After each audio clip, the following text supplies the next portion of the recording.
And now we're joined by Jamison Firestone, American attorney living in the UK, to talk about the espionage currently taking place in the UK and the measures that are being imposed by the British government. Thank you for joining us. Welcome. Thank you for having me. So as of today, we're looking at a major package of measures which are supposed to target and dismantle the Russian intelligence gathering operations. But before we dive deep into the subject, I wanted to ask you if you could sort of outline the malign activity over the last weeks and months when it comes to the UK and the activity of Russian espionage in the UK. Well, what's essentially happened is that the UK has become a hub for coordinating malign activities. So we have two problems. We have the internal problems, which is we have Russian agents trying to hack the emails of our MPs in Parliament and hack trade documents. But and the regular espionage things that you hear about. But we also have our networks based in the UK that are coordinating espionage throughout the rest of the EU. And so, and we've seen. We had 5 Bulgarians who were arrested back in September, who were coordinating possible kidnappings in the EU, but doing it from London.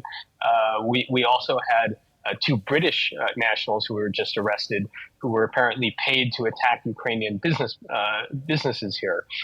And we also have now evidence that there are actions being coordinated by the Russians to attack or to sabotage shipments of arms to Ukraine through Poland. So what we're trying to do is make sure that the UK does not become a nexus for planning these types of operations throughout Europe. Mm-hmm. Also, about looking back a bit of history as well, I think what's also concerning here, as you've said, these efforts have been stepped up. Russia is clearly operating and clearly already has been operating in the UK in terms of a lot of malign activity. But if we go back to 2018, the Novichok case, everything else, even before that, Litvinenko in London as well, right? So we had so many different cases, but we never really had any conclusions. We never had any justice for this. So I'm just concerned, I mean, if we're looking forward, will we have potential justice now in terms of some of those areas going forward? Yeah, you're right. This country for a very long time had a policy which was, if we don't take the Russian money, then it will go somewhere else, stupidly believing that they could take the money and not get corrupted by it.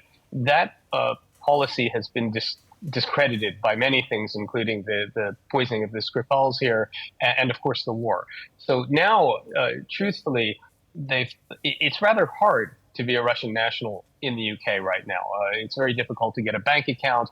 You're open to a lot of scrutiny, all of which I think it's important and it's deserved because we've made it too comfortable here. So are we going to get what you said, justice?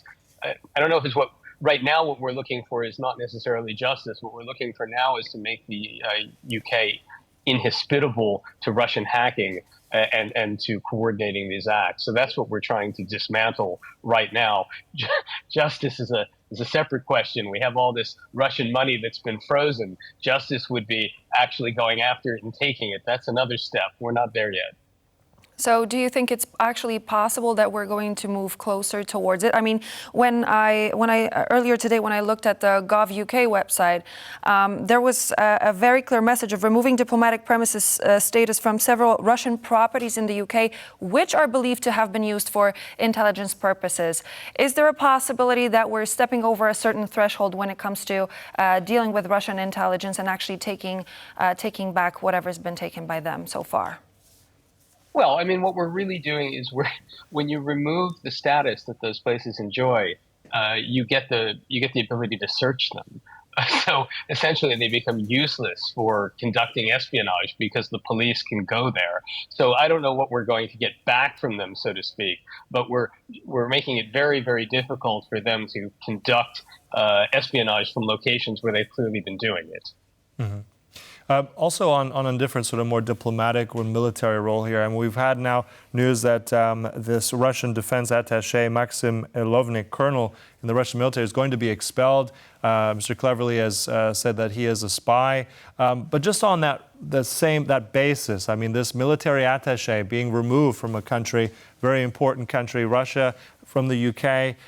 What does that signify here? I mean, what does that imply here? And what are the implications of this? Because I think this is a big role, actually, that's not really talked about that much. Well, it's sending a signal.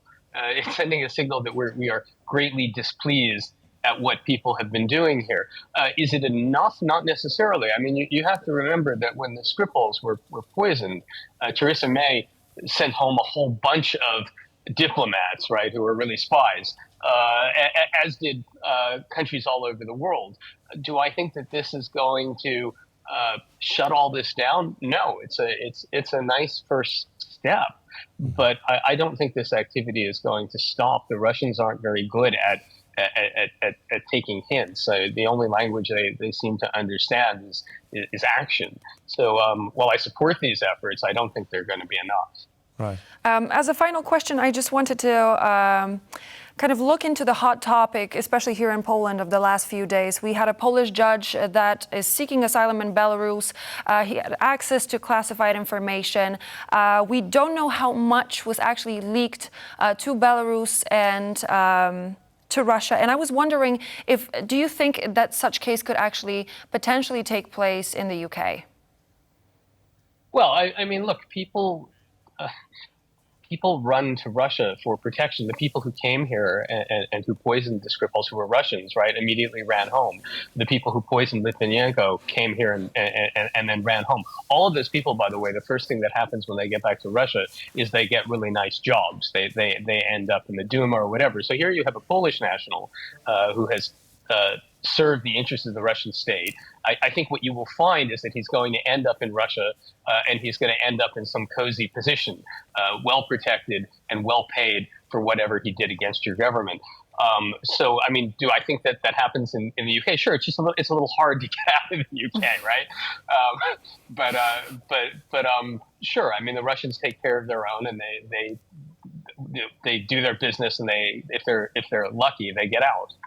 Right. So as I said at the beginning, and hopefully we won't have justice, as we said, but hopefully more deterrence against what Russia is doing, not just in the UK, but elsewhere. Look, we'll close it there. Thank you so much, Jamison Firestone. I appreciate your insights. Thank you. Thank you very much. Have a good night.